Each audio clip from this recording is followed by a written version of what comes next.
Welcome to the Climate Hive Show, What Do You Solve? Where we sit down with global game changers on climate.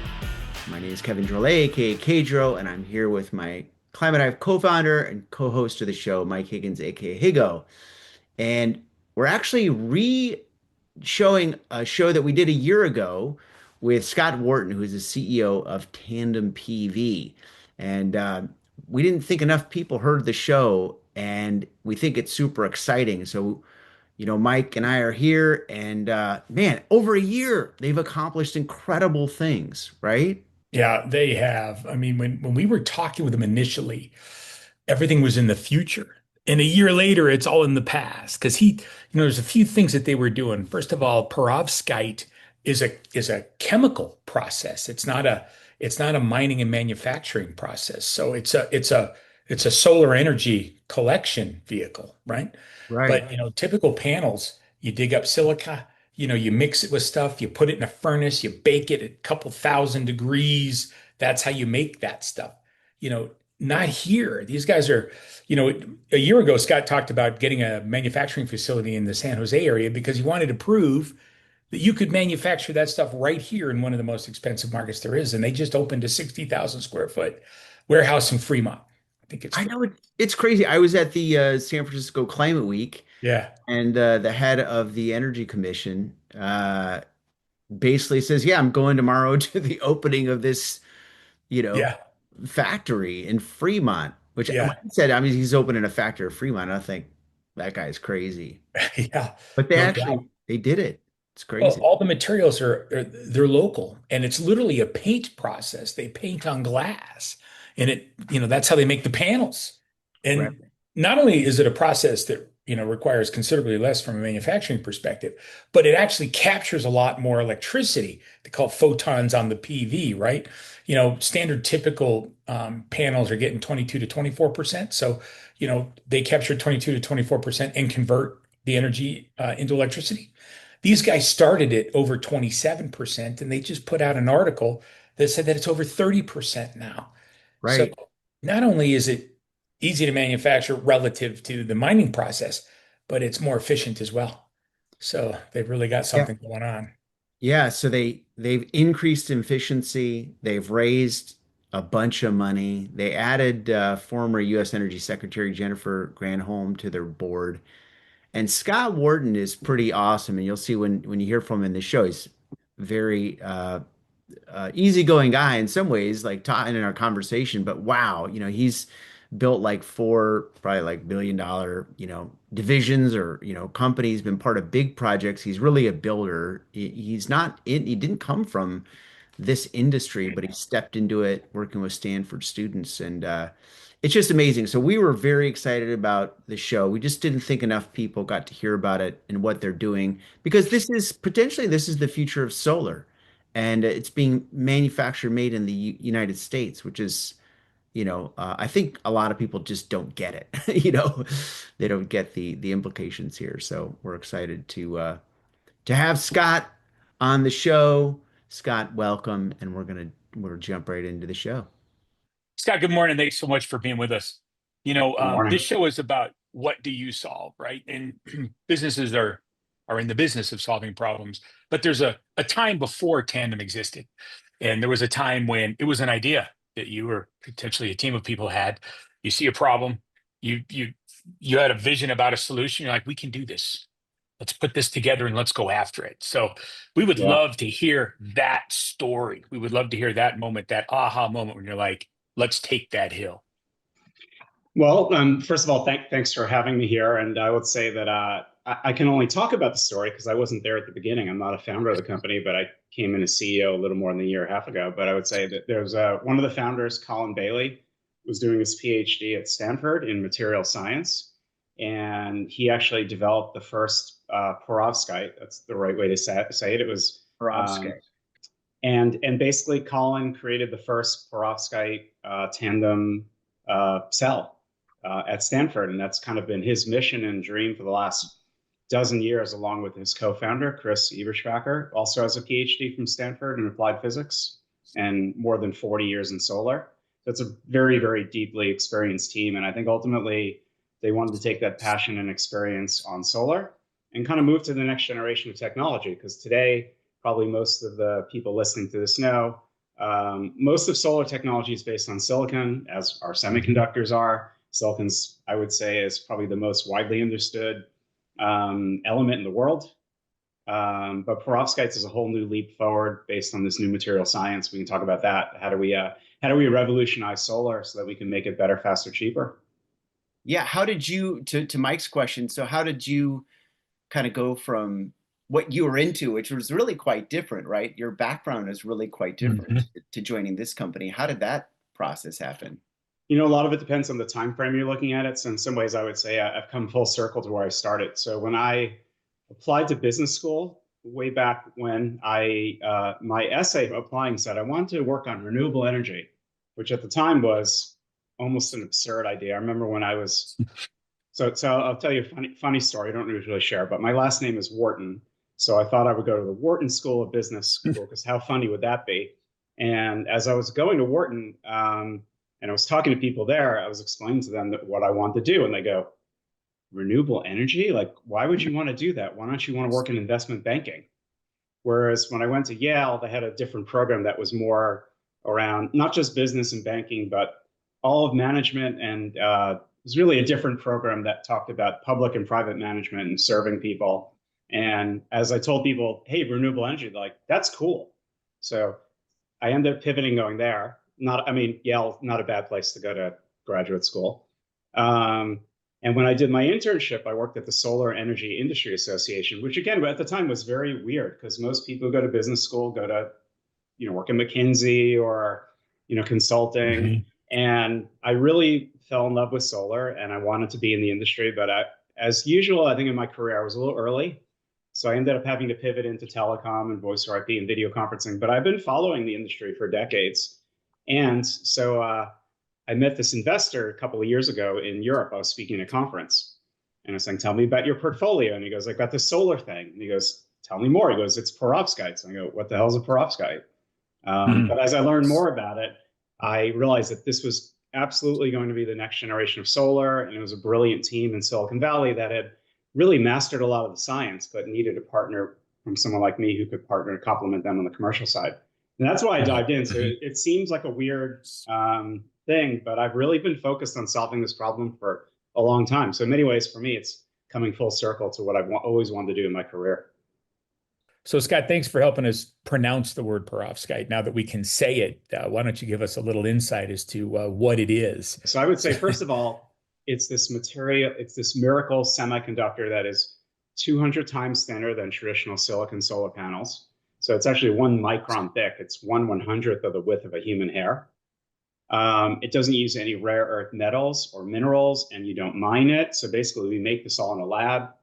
It only uses about 10% of the energy that a traditional solar panel does. So basically, this is why it's going to be better, faster, and cheaper. We're basically making an ink, if you think about it, in a lab, and then we in California, and we put it down on a piece of glass to the point where all the elements around it are so cheap that the glass is going to be the most expensive part of the panel, ultimately. So that's why this stuff is going to be so much cheaper. So in order to commercialize this, you need to kind of do three things. One is you need to make the performance better than current panels, because I think most people know if you come up with something worse, no one cares, right? And it has to be not just a little bit better, it has to be a lot better, because your company is not going to take the risk to do something new. So we've developed something that is already at 28% efficiency. So it's basically for every 100 beams of light that hit the panel, we could take 28 and turn them into electrons and power. The current average is about 21. So already about 30% better. And we have average for solar, you're saying? For like a traditional solar panel or for? Yeah, like so traditional panels sold in the US, average 2024 is about 21% efficiency. So we're already quite a bit better by creating this tandem technology. And we have visibility, we believe we're going to break 30% this year. Wow. So a lot better on the efficiency side. All right, so the second thing you need to last for a long time, so durability. And for those who have read about perovskites, usually the conventional wisdom is lots of promise, doesn't work, not durable yet. So I would say we've kind of cracked the code on making perovskites not only high efficiency, but also durable for decades. And then the third thing you need is you need to make it scalable and manufacturable. Because if you make it in the lab and it's like a little postage stamp, like who cares? That's a nice Hmm. experiment, but you have to be able to make it in a repeatable way. And I think that that's kind of the magic of what Tandem has done is basically do all those three things. And some of our competitors have done one or two of them, but you need to do all three to sell a product that's commercial. Yeah, the I was gonna actually you had my question there. I was like, no, for the seven people who actually know what perovskite is, there's some concerns about durability because I was just reading about the cells and degradation. Can you just talk about that? Like, what was the breakthrough that Tandem has done that's sort of differentiating it? Because this is also like, I mean, it's such a nascent product and that's coming out, but that would be like a huge deal because from everything I was reading, durability seemed like it was the main detractor. Uh, and you're saying that Tandem has sort of cracked the code, I think is how you put it. It's true. And we're not completely done. We continue to improve things, but I think we're in the zone now where we can offer this 25-year warranty that's equivalent to what the current silicon panels have. Yeah, I would say what's interesting is that most people know, and I didn't know this either, but when the first silicon solar panels came out too, they also suffered from durability and they didn't last that long, but we've been working on it for over 60 years. And now the Hmm. durability of a silicon solar panel is amazing. Like the most of them can go to 90% performance after 25 or 30 years. Now just think about that for a moment. What can you put in your backyard in all weather conditions that doesn't degrade in, I don't know, a few years, 5 years, 10 years, but to last 30 years with minimal degradation? There's almost like nothing on the planet that can do that. Yeah. So, but it's taken 68 years to do that. So perovskites have only been around about 10 to 12 years, and it's already kind of catching up to that performance. So I think we're following a similar path to the silicon panels. We're just doing it a lot faster. So part of the trick is just, it's a lot of classic experimentation of trying different formulations and different processes. And part of it is there's work on some of the major universities and core research that we can all benefit from. And some of it is, just I would say a brilliant team that has worked on this for a decade and trial and error on making things work. So, I mean, there are a lot of brilliant teams out there. One of the reasons why this is so interesting is that there's a market research firm called Rethink Energy that said by 2040, more than 90% of solar power and solar panels will be perovskites. So clearly the industry thinks that this is absolutely the future. And this is the holy grail. So when people go, do you have competition? I go, yeah, I mean, this is the future of our planet and energy. So of course, everybody's going to want to work on this. But there are probably about 10 companies that are serious, that have enough money and resources and expertise to work on it. We're fortunate to be one of them. And it looks like we've jumped out into a lead to be able to commercialize this. So it's a pretty exciting time. Where are you guys imagining that you'll manufacture the compound that you'll apply to the glass? So the way we think about it is kind of three steps and three approaches. So the first step we're already in, where we have an R&D factory essentially in San Jose, California, Silicon Valley, and we make about 150 of these solar panels every week. So it's quite a bit, good number to get some experience and testing, but they're not big enough yet to be able to sell them. So basically, you need, in order to get tools to make something that's the full size, which is about the size of a door, that 1 by 2 meters. These tools cost Hmm. tens of millions of dollars. So right now we have these smaller, I'll call them R&D scale tool, where we're showing a lot of this performance. So the next step is having this money to build the next factory, and we're in the middle of that process to build, I would call a small to medium sized factory, where you build a full scale product and you prove out the customer demand and the scale and the technology, but not quite yet the unit economics. So our plan is to actually build that kind of near our office. And the idea, which is a somewhat unconventional idea, is take the current R&D, take the manufacturing, put everyone under the same roof. Because I think as everyone's listening to that as much as video conferencing is great, and I love video conferencing, I built $1 billion business out of it. There's still some magic when you're doing something new and innovative by having Yeah. all the key decision makers together every day. So that's part of our plan, is to focus more on solving the problems of speed and quality over cost. But then what's interesting is then the next factory we would do would be somewhere in the US, and I'm sure it will not be in California, it'd be somewhere else. And that would be a multi-billion-dollar a year scale. But then once you've proven out the technology, then you could build it out, and then it's a lot easier also to raise money because you have proven customer demand and technology, et Right. cetera. So it's kind of those three phases. I'd say we're moving into the second phase, which is really exciting because once you've proven that out, this is almost the riskiest phase, where you're moving from that science to commercialization. I would say the good news, though, is that almost all the customers that we've talked to said, Scott, if you can make a 28% panel and it's like the same size and it drops in, why wouldn't I do it? So I think the Yeah. ball's in our court to basically, if we can execute and make this thing, the market is virtually unlimited.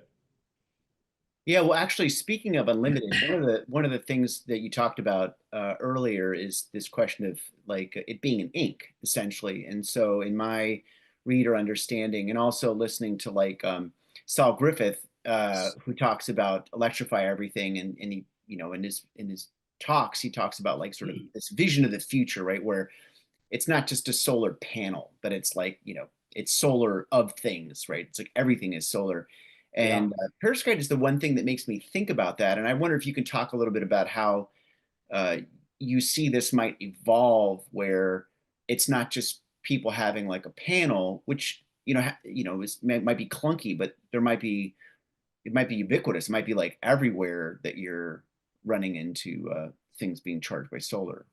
Yeah, so I'll start with saying the reason why we're focused on panels and selling to utility scale customers is that in the US, but I think it's true of most places, more than 80% of the solar market is utility scale because it's big and Mm. you get economies of scale and you get the lowest cost energy. And as people who are familiar with the energy industry, usually the lowest cost of energy wins. So that's why most of the market is there versus on someone's rooftop or other applications.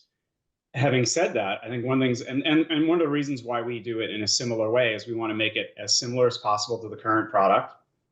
So we're using it with glass because it's what the current industry does. If we want to last for 30 years, we already know that that works. So, we're trying to pick how many hard problems we're trying to solve at the same time. I think that's a classic entrepreneur's problem is, do you want to solve every hard problem in the planet at the same time, or do you want to pick your battles? But Mhm.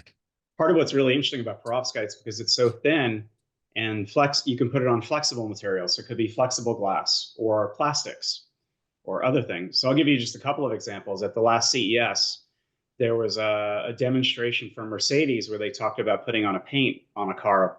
Now, they didn't say what the technology was, but we're pretty sure it was based on perovskites. So think about putting a paint on your car. There was another Yeah. example where Anker, the one who makes the batteries that are in a lot of our pockets, they made a solar umbrella for the beach.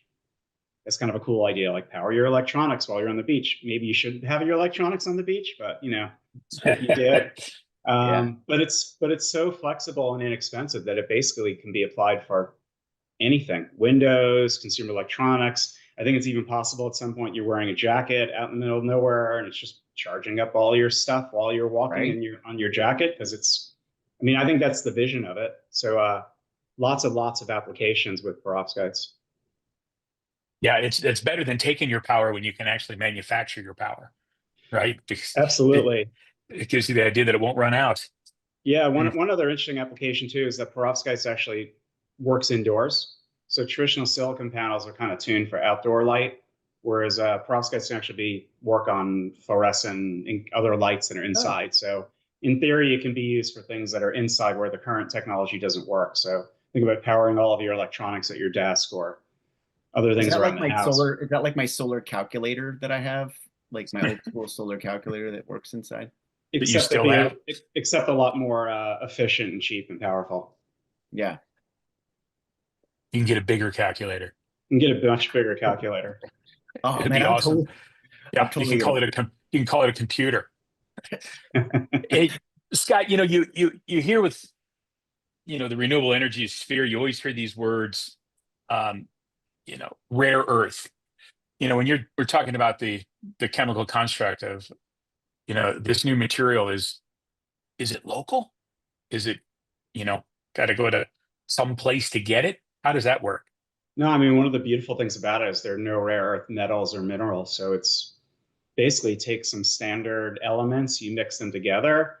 Now it's a little more complicated than that. That part of our IP is there's the process of how you use it. So there's a Sure. billion on process and additives and other things. So it's really impossible to reverse engineer it if someone had it. So that's part of why it's quite hard. But in terms of the inputs, they're really just mostly simple off the shelf materials from everyday life. One interesting thing about perovskites too, just a trivia question: if you drill 400 miles below the center of the Earth, 600 kilometers, 93% of the Earth's crust is made out of perovskites. I actually didn't know that before I joined. So it's like crazy abundant in the world. Now people go, are you mining for it? No, we're not mining for it. We make it synthetically in a lab, but perovskites are not a rare thing. It's a crystal structure that literally is most of the Earth's crust. That's so Isn't that interesting? Hmm. Well, we only found it 200 years ago, or discovered it as this kind of miracle crystal structure. So it's a crystal. The reason I call it a crystal structure is you can swap out different elements to create different properties, but fundamentally it has the same shape. That's essentially what the perovskite is, and it gives it that semiconductor properties. it's yeah, it's I can't wait till this becomes you know, every day everybody's talking about this all the time, because then I can say I was there first, and that rarely happens to me. No, but I actually I wanted to ask you a little bit about just, you know, you and where you sit in your experience, because I know that you were recently leading an renewable energy panel at the World Economic Forum, and you got to, you know, rub elbows and hobnob with all kinds of people. I think you have a picture of you and Al Gore even on the website. And on a LinkedIn post, I really like, you had this little story, and it's like, I sat down in a supermarket while you were there in Davos, and you talked to, you know, a gentleman, an executive from Turkey, and you guys ended up having this whole conversation. So you're celebrating sort of these global conversations that you're having. So that is context. I wanted to just get your take on, like, you know, renewable energy transition and the globe, and maybe if you can talk even a little bit about sort of what's China's role in perovskite, like, you know, are they, because I have read they're also innovating, but maybe it's two separate questions. So the one question would just be, what's the global discussion? What's your take on the global discussion for renewables and how things are going? Do you feel hopeful? Do you feel pessimistic? What do you think? I mean, on the first question, I'm actually relatively hopeful. And I think one of the things that is hard for people to understand is just how far solar power in particular, but also batteries, have changed in the last 5 or 10 years. And I'd say one of the big things that's just changed is in the last 10 years, solar panels are 90% cheaper. 90%. 90%. Batteries are 70% cheaper. Now, I think we kind of inherently know the battery part from looking at our cars and phones and stuff like that, but it's hard for people to relate to the solar part because we don't really experience that day to day. So part of what I think has happened is that solar went from being this thing that was nice to have, you know, solve the world, but really expensive, not ready, not working, to it's the cheapest energy source. So, and as a manifestation of that, in 2024, 80% of all new energy in the United States came from solar and batteries. Now, when you add up other renewables, it was more than 90% of all incremental new energy in the United States, renewables and batteries. So I think it's hard for people to get their head around that because it wasn't true 3 years ago. And even if it was based on subsidy. So I think part of why I'm so excited is that solar and batteries are now winning on economics based on being green. Green is almost a secondary thing. The state that is the most aggressive and innovative at deploying solar, Texas. Right. Not known for being, Too, you know, right? doing it for being big environmental reasons, but they're doing it because, you know, it's the irony. California, where I live, with all the talk of green talk, has more bureaucracy. So it's just slower at doing solar in Texas, which is a little bit more deregulated. So I'm actually quite bullish about where we are because a couple more things to that. I think we all know that solar and batteries are going to continue to get cheaper because basically we're going to continue to innovate and have more manufacturing economies of scale. Oil has not changed in 100 years. So it's just the proposition will only get better. So that's number one. Number two is what's interesting about solar is that the panel now is so cheap that for utility scale, the panel costs only about 20% of the actual deployment. So 80% of the costs are labor, land, the balance of systems around it, construction loans. So when I talk to our potential customers, the utilities, part of the reason why they like our product is that because it has 30 to 40% more density, we actually save them more on the costs that matter, the labor, the land, and the other things. Now, if you think about data centers, they're not all in the middle of Arizona. They're going to be closer to where people are. So uh, Florida, New Jersey, Virginia, Oregon. And guess what? Labor and land there is even more expensive than the average. So if you think about the Wayne Gretzky expression, where the puck is going, labor and land are getting more and more expensive. Solar is getting cheaper. So I think this idea that we're actually going to help solve the problems for them, probably can even charge a premium for what we're doing because of we're saving more of their costs. That makes sense. So that's kind of, I'd say, the US and what's exciting. Now, China is in some ways even more exciting and is even more of a black box. So here are a couple of China statistics. Last year, China deployed 300 gigawatts of solar power. And that's equivalent to about 300 nuclear power plants in solar in 1 year. Wow. China deployed more solar in 2024 than the United States deployed in the last 68 years. You get your head around that. Yeah, that's difficult. So China also has about a third of the world's carbon emissions. So if you want to solve climate change, it's really a China problem, right? Because the West has gone flat. The developing world is still too small. It's China. China had set their goal finally a few years ago where they said they were going to peak their emissions in 2030. And a lot of environmentalists said, shit, I'm glad they committed, but it's not good enough, right? They actually peaked this year because of all the solar and wind deployments. So there's a lot of good news there. Having said that, all right, let's go to the bad news. LA fires and flooding and like that's all happening now. And I would argue that even though we're on a positive trajectory, it's just not fast enough. So part of, I think, for me and the team, part of what's driving us is this motivation of it's got to be faster. And how do you make it faster? Can you do it faster by yelling at everyone and telling them to turn their thermostat down? I think we've seen that movie. That doesn't work. Can we do it by yelling at the government and saying you need to be better? And I think we've seen that movie too. It kind of, the government's fluctuating enough. So, I mean, part of why I picked this is I fundamentally believe you have to innovate and you have to make it in people's self-interest to do the right thing. And I think that's what perovskites allow people to do is use more electricity, not less, at a lower cost. And that's what Silicon Valley does best. So how are we going to compete with China? There are many companies in China that are working this because it's the obvious holy grail. But I would say one is that the silicon technology is fundamentally different from perovskites. So this is a classic startup David versus Goliath thing. Just because they're good at the old technology does not mean they will be good at the new one. There's not a direct line from that. And then I think this is what Silicon Valley and startups do well. Like we innovate, we go fast, and we scale. That doesn't guarantee that any startup's going to win, but in my experience, it's like the 5th time in a row I've done it, and I know how this works. And could Silicon Valley retake the leadership from China, where China currently makes 95% of all solar technology?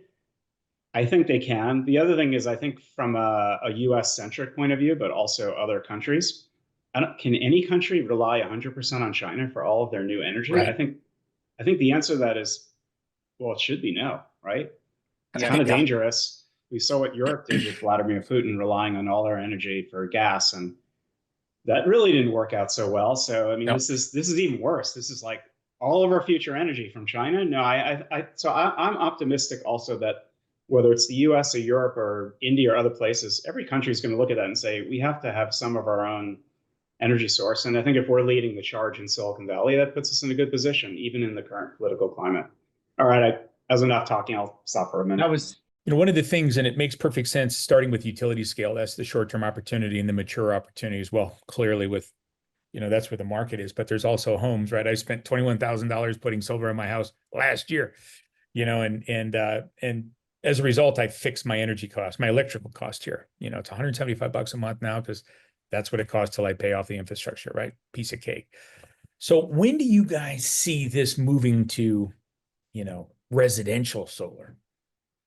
Oh, I think you could absolutely do perovskites for residential solar, and I would argue the business case is even stronger for residential because there you have limited rooftop space, where in some cases you kind of max out the space that you can have, and as people go from having no electric cars to maybe one or two, and other things where you have more electricity usage, the business case is even stronger for residential. I just think for us, we want to be focused on utility scale, partly because, as I said, the market's bigger, but then we can sell to more sophisticated customers. So we don't need to have thousands of customers. We can have like half a dozen. But I don't know whether it would be us or someone else, but other people will certainly look at perovskites for the home. I would just say it's a slightly different product with different attributes, similar. So I think as a startup, you always have to ask yourself the question, do I want to have one big offering and go all in, or do I have two or three? And I've never really seen it work where you hedge, not an early stage. Like it's just better to go all in and do something. Yeah. And I mean, the other benefit, like I was meeting with a customer yesterday, and there's something beautiful saying, the only thing I do is solve your problem. I'm not doing anything else. I get you. Wow. Yeah. People get very caught up in words. I don't know how else to say it, but the one fundamental thing they don't realize is like, if we come up with something that everybody wants to use because it's cheaper and more efficient, and it's good for the environment, you know, Right. and, like takes away supply chain and can be made locally. And there are some technologies that are like that now. There's even some battery technologies that, can be made from recycled materials and agricultural waste and that. It really changes the equation, doesn't it? It changes like how the future could be versus just looking at things like, oh, we just, I think voting is important, but people get very caught up in like, this is the only thing we can do, and let these Yeah. people decide. I think these people disappoint, all of them, you know, Yeah, I often. mean, I think that I think we hit the tipping point in solar. It's not like it will happen in the future. We've hit it. Like if we're 80% in the US and 80% in China, the number's going higher, not lower. Like that's number one. Number two is I think human beings, there's a great article in The Economist about this, about solar, 3, 4 months ago. And they were talking about how all of the forecasting for solar power has been consistently wrong, and then it's been too low, Hmm. which if you think about it, is a very interesting outcome for analysts reporting stuff because they're almost always too high. But in solar, they've always been wrong and too low. Why? Because human beings can't get their head around exponential growth. They just can't. We're not good at that. Yeah. So if you look at solar today, I mean, so we're 80% incremental solar and batteries, but today, last year, it went from 5 to 7%. So, people think very linearly, but it's going to go to 20, 30, 40, 50%, just like electric cars or other innovation. So I think it's hard for people to get their head around. And even experts, I think, are just not aware of some of these changes. Like my wife and I were watching this show, I think it was in CNN or something, and there was a so-called expert coming on saying, we need to be drilling because, renewable energy is not ready. And she's like, you need to go out and reach out to him. And I go, there's just a lot of experts that their information it's like 1 or 2 years old, which is enough to make them completely wrong. Hmm. Yeah. Information and then motivation, right? You never know what's behind somebody making a statement like that. That's true. And I think there's still a lot, we have to remember there's still a lot of propaganda from the fossil fuel industry that wants people to believe that it's not ready. Like one classic example, I was talking to people on batteries and they go, there's not enough lithium in the world. And I go, lithium is recyclable. And if all you do is just recycle the lithium that's out there, you've got plenty. And they're like, but of course, people want to scare you and say there's not enough so that we have to be hooked on the old stuff. But there's a lot of misinformation, which I don't think would surprise anybody out there listening. Yeah. What are for you? I mean, obviously, all this feels very positive and forward motion, but life is not so easy. But what are some of the obstacles, and how do you frame up the obstacles that you face as a company, and then just in the industry with this particular transition? Oh, I would say fifth startup in a row. I'm also an angel investor in a lot of boards. So I'd say I'm living through this experience that I've lived through many times, but it's this idea of when you're very early stage, all you have is a dream and everything is very small. So it's easy for people to go, oh, you're early in the dream and you're working on R&D. When you're later stage and you're successful and you have like the flywheel going, everybody's like, oh, of course, video conference, of course, Logitech would beat Cisco. Of course, the startup would beat the incumbent, but when you're in this phase right now, and you're starting to scale, and people are still skeptical that you can win because you're small against someone that's big and technology is not proven. So you have to overcome all of this inertia of both skepticism, and you have to start needing more money than just small money for R&D.